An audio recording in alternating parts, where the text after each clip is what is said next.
آموزش زبان گیلکی درس 11. به این قسمت فقط گوش کنید. گشنمه، مره وشنیسه. تشنمه، مره تشنیسه. میل ندارم، مره نوانه. چی میل داری؟ تره چی وانه؟ آب میل دارم، مره آب وانه. این میشه خواب. گوش و تکرار. خواب، خواب، خواب. ما تو گیلکی به خواب هم خواب میگیم، هم خواب میگیم، هم خو میگیم، هم خو. بگید خواب، خواب، خواب. این میشه من خوابم میاد. گوش و تکرار. مره خواب داره، مره خواب داره، داره، خواب داره، مره خواب داره. داره یعنی هست، در من هست. وقتی میگیم مره خواب داره، در واقع داریم میگیم من را خواب هست یا در درون من خواب است که به فارسی روان میشه خوابم میاد. بگید من خوابم میاد. مره خواب داره، مره خواب داره، داره. فعل داره یعنی در درون چیزی بودن، در درون چیزی وجود داشتن. سعی کنید از من بپرسید خوابت میاد؟ عملاً در درون تو خواب هست؟ تره خواب داره؟ تره خواب داره؟ تره خواب داره؟ بگید آره خوابم میاد. آها مره خواب داره. آها مره خواب داره. آها مره خواب داره. این میشه نه خوابم نمیاد. عملاً در من خواب نیست. گوش و تکرار. نه مره خواب دنه، دنه، خواب دنه، مره خواب دنه. دنه صورت منفی دره است و به معنی در درون چیزی نبودن، در درون چیزی وجود نداشتنه. بگید خوابم نمیاد. مره خواب دنه، مره خواب دنه. همانطور که در درس قبلی نیز گفتیم، یکی از تکنیک های جمله سازی تو گیلکی همین فرمتیه که بالا دیدیم. یعنی نداشتن فاعل مشخص و استفاده از مفعول به جای فاعل.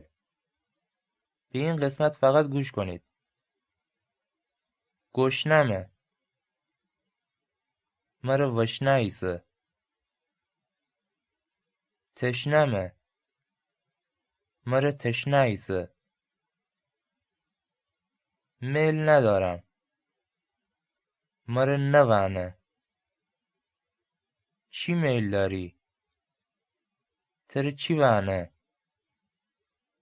آب میل دارم، مره آب وانه. خوابم میاد، مره خواب داره. خوابت میاد؟ تره خواب داره؟ خوابم نمیاد، مره خواب دنه. به این قسمت خوب توجه کنید.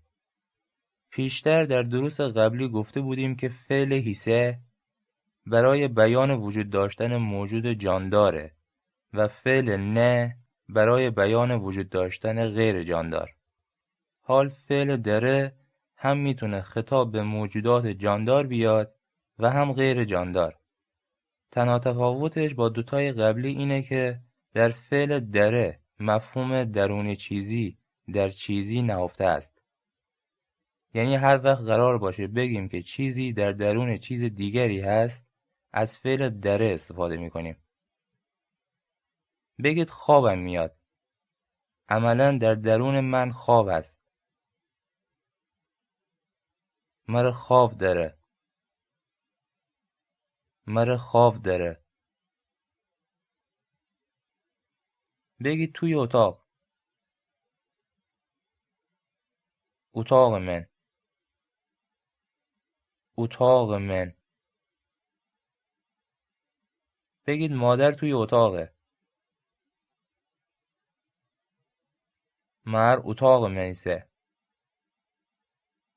مر اتاق من هیسه. هیسه. حالا سعی کنید بگید تخت توی اتاقه. دقت کنید تخت یک شیء و جان ندارد. بگید تخت توی اتاقه.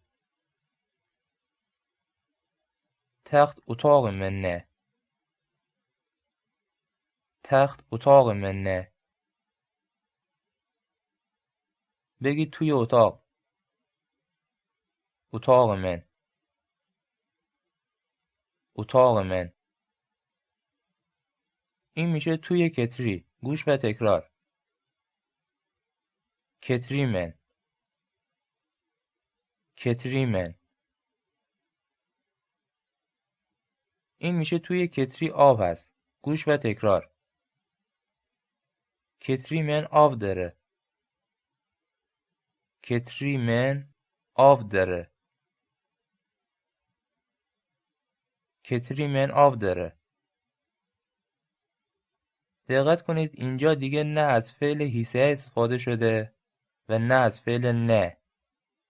چون آب در درون کتری قرار داره از فعل دره استفاده کردیم که به معنی در درون چیزی بودنه.